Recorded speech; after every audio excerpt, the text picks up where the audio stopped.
Chapter 1. The Wrong Bride. The wagon rolled into Bitter Creek at high noon, wheels creaking under the weight of dust and time. The town had gathered.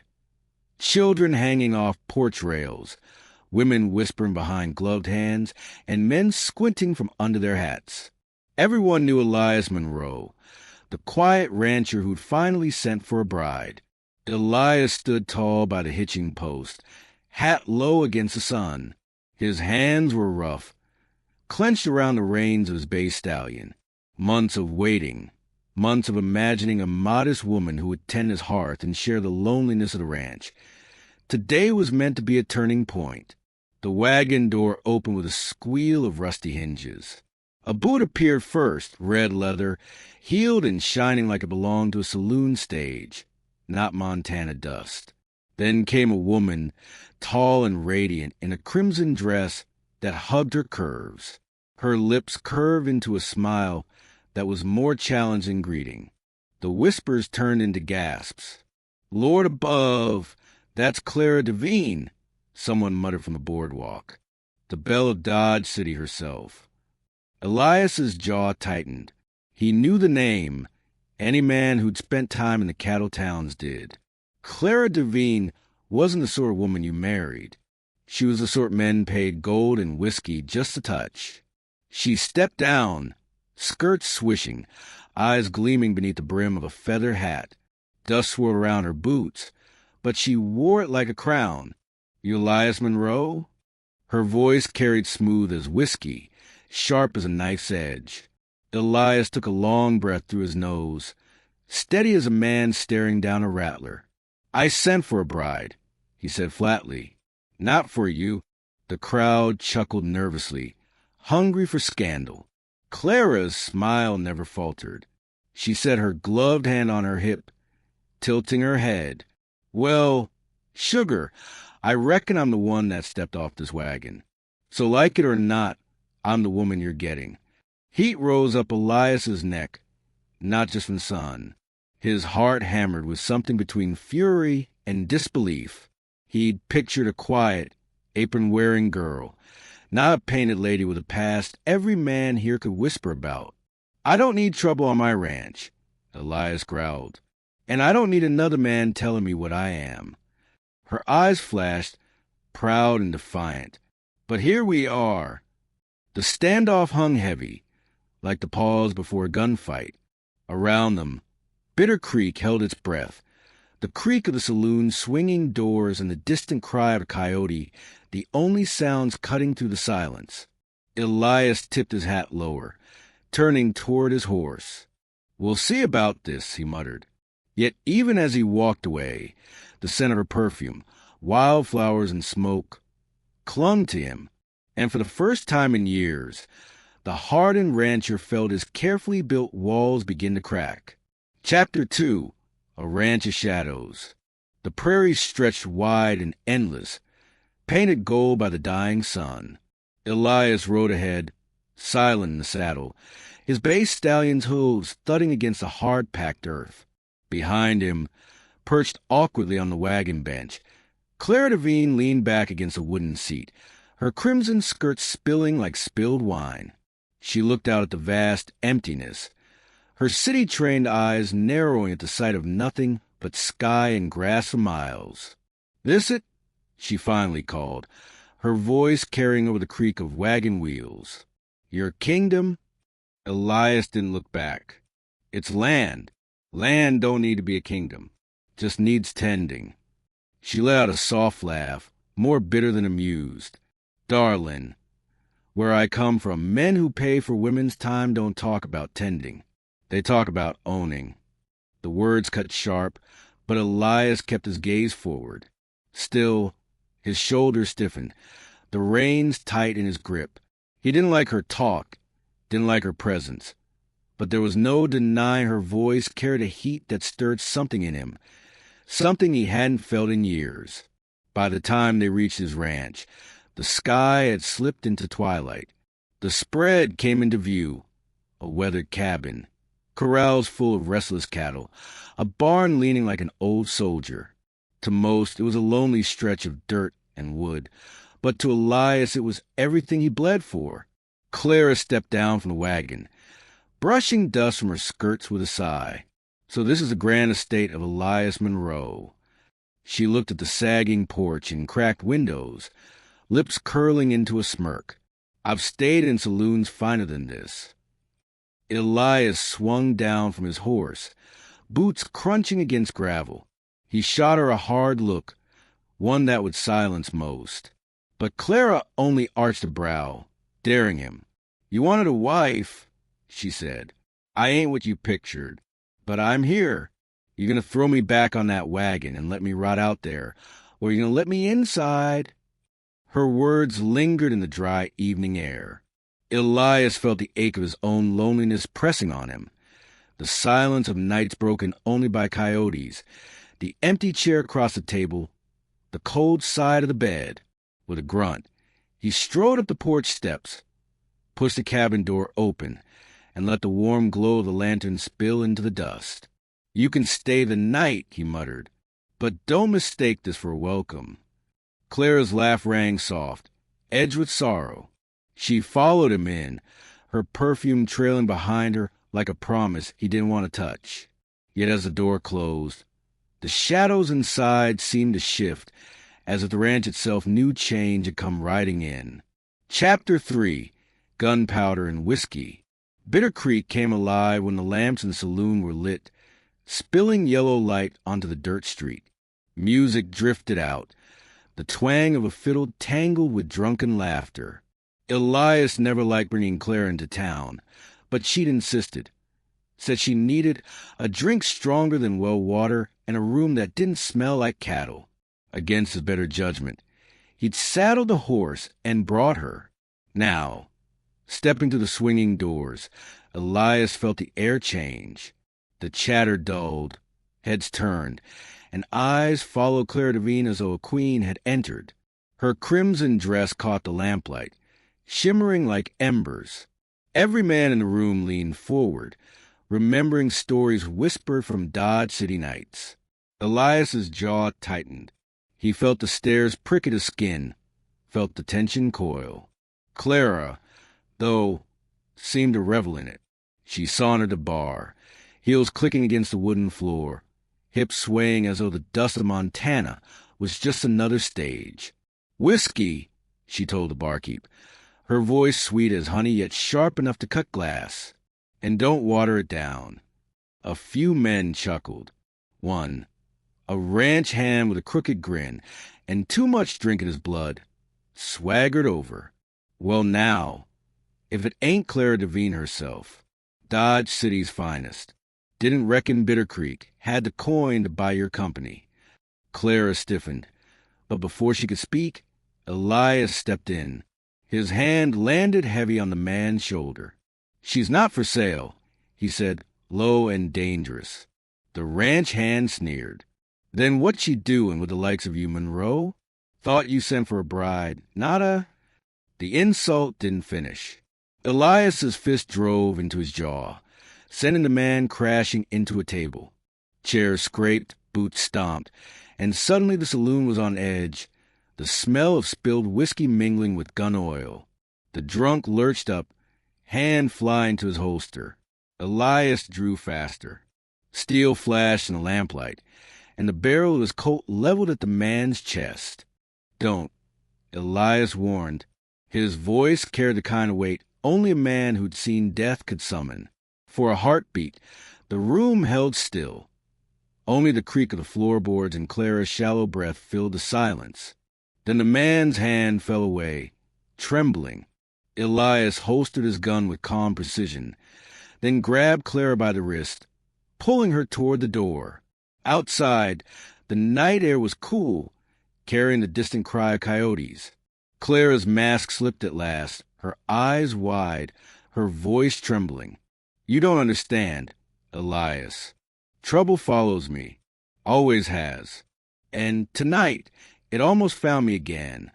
For a moment, anger faded from Elias's face, replaced by something softer, unspoken.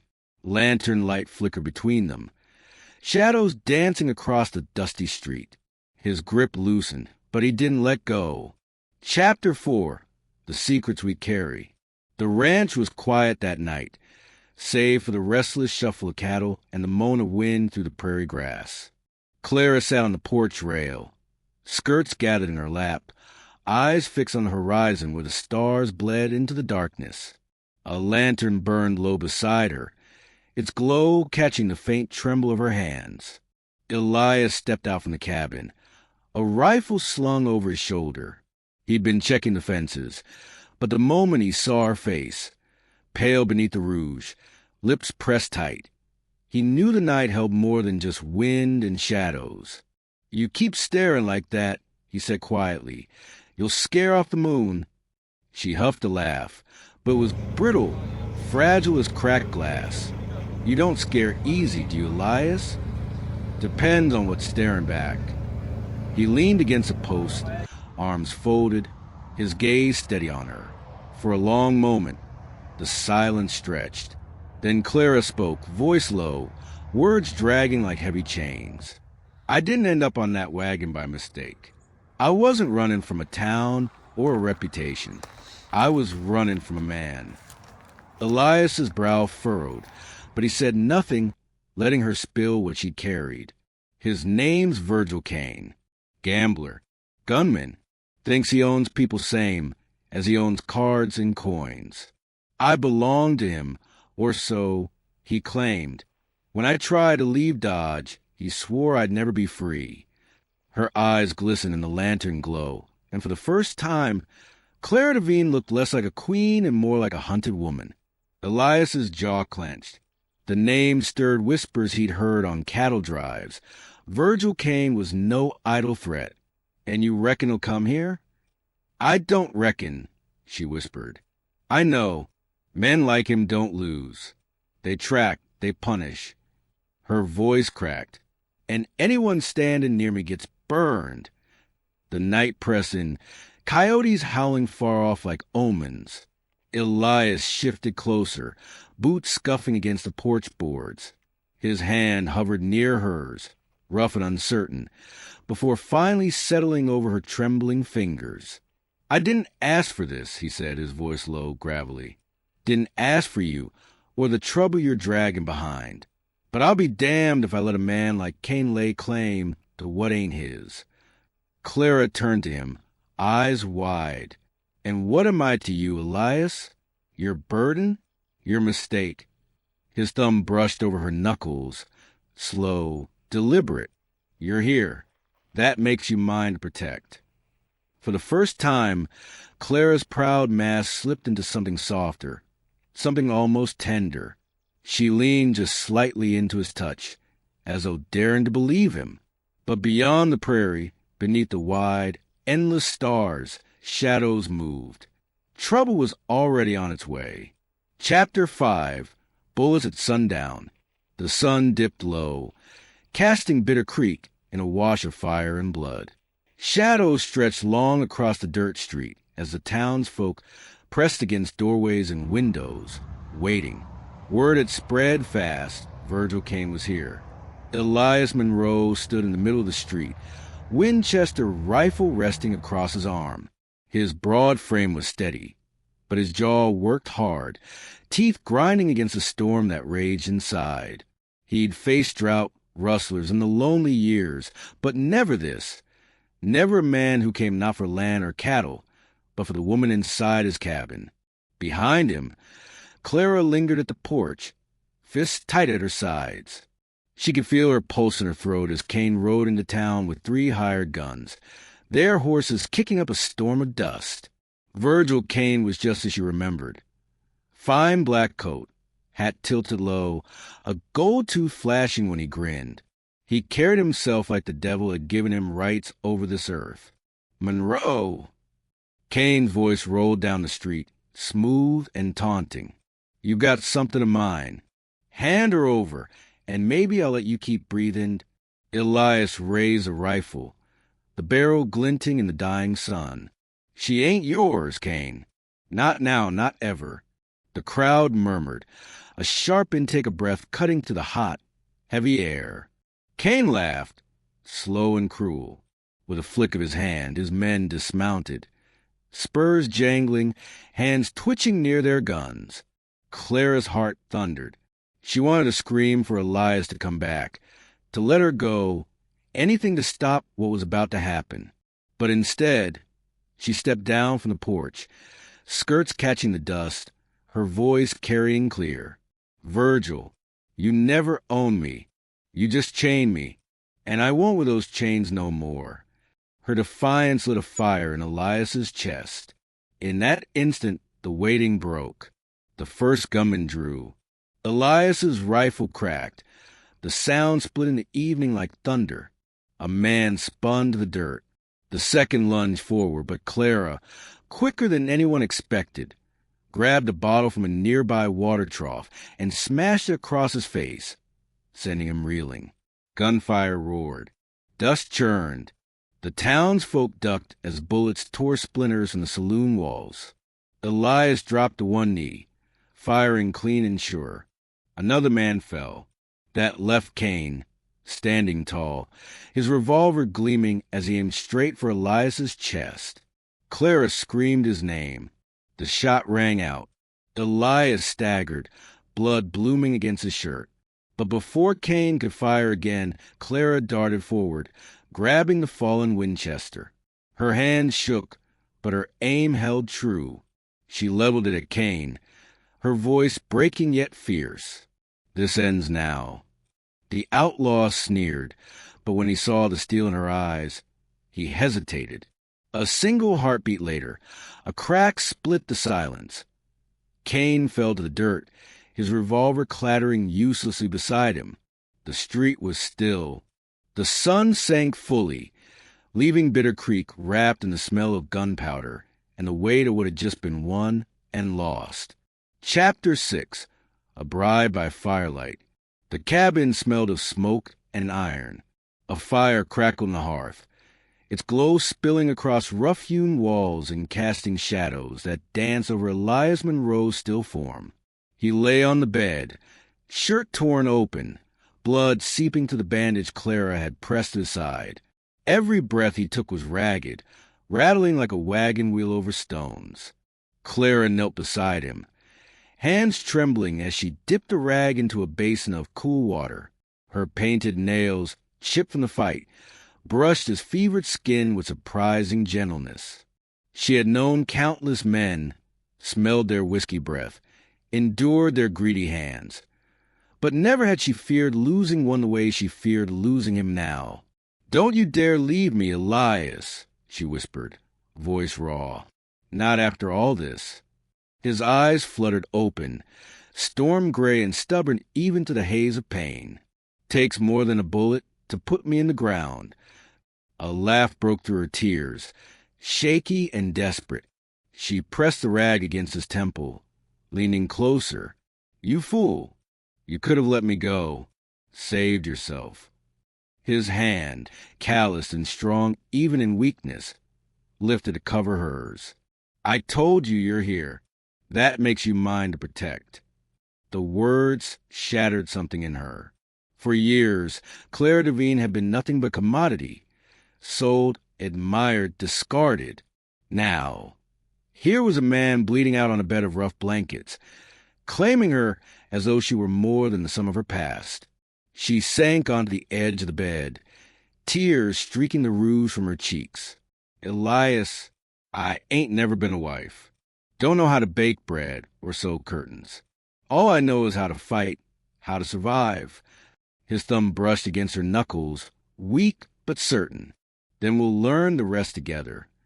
The fire snapped, throwing sparks upward as if the heavens themselves answered. Clara bowed her head, pressing her forehead to his hand. For the first time since she could remember, she felt something steady beneath her feet. Not a stage, not a saloon, but a home. By dawn, the storm of the night had passed. Elias slept soundly, the color slowly returning to his cheeks. Clara sat by the window, watching the prairie wake, golden light spilling over the hills, coyotes retreating into silence. She touched the simple wooden ring Elias had once carved for his mother, which now rested in her palm. A promise, plain and unpolished, yet truer than any jewel she had ever worn. Clara Devine, the belle of Dodge City, had walked off a wagon as a scandal. But here, in the arms of a stubborn rancher who bled for her, she had found something she never thought possible. Not the bride he ordered, the bride he needed. And when the firelight faded into sunrise, she knew she would never leave Bitter Creek again. The sun sank low over Bitter Creek, painting the sky in streaks of copper and rose. The dust of yesterday's gunfight had settled, leaving only hoof prints in the street and whispers in the saloon where fiddles now played softer, gentler tunes. Out on the Monroe Ranch, the prairie breathed quiet, the scent of sagebrush riding the evening wind. Elias stood on the porch, a hand braced on the railing, still pale from the wound but steady as a rooted oak. Clara stepped out beside him. Her crimson dress faded from travel and dust, her face stripped of paint, yet more beautiful for it. She slipped her hand into his, their silhouettes framed by the blazing sunset.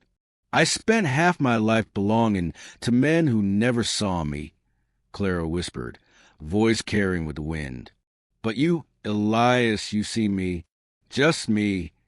His gaze softened, storm-gray eyes reflecting the dying light. He squeezed her hand, callous and sure. "Then don't belong to no one but yourself. Stand beside me, and let's make something worth keeping." For a long moment, silence wrapped around them, broken only by the soft wicker horses and the distant cry of coyotes. Clara leaned into him, her head against his shoulder, and for the first time she felt the world wasn't chasing her. It was waiting. As the last light bled across the wide plains, two figures stood together against the endless west, no longer the ranch and the fallen woman, but partners bound by fire, blood, and a love strong enough to outlast the dust.